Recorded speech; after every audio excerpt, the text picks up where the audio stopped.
Medicare Part B, also known as medical insurance, is the bigger part of the two parts of Medicare.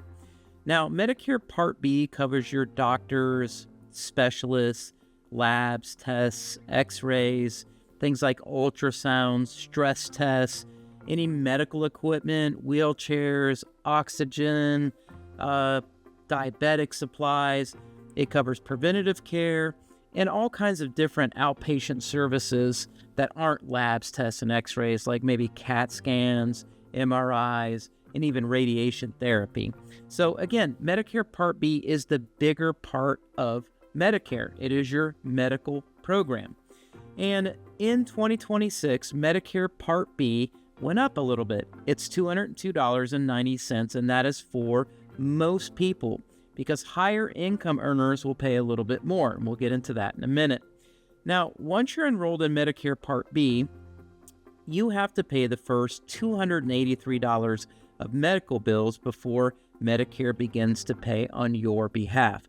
A small deductible, in fact, much smaller than most group health insurance programs. But let's get back to this higher income earners thing.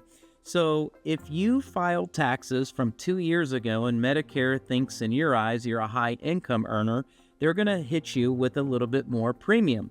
This is known as income-related Medicare adjusted amount, or IRMA. We will cover IRMA in a completely different video.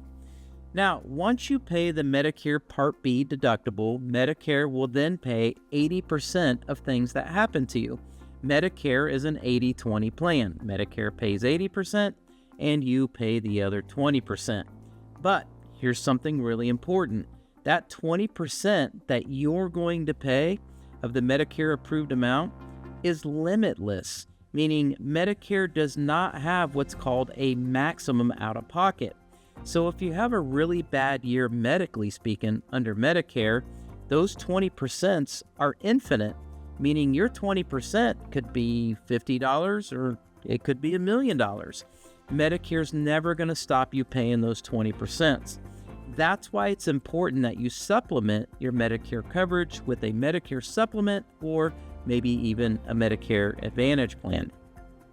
Now, Medicare is optional for certain people that already have some sort of medical program. So if you're turning age 65 and you say, I don't really want to buy Medicare because I already have coverage, well, you're allowed to do that as long as that current coverage that you have is considered creditable. Otherwise, if you don't have some kind of medical coverage currently, it is not optional, and Medicare will hit you with a 10% penalty that'll be added to your Medicare Part B premium.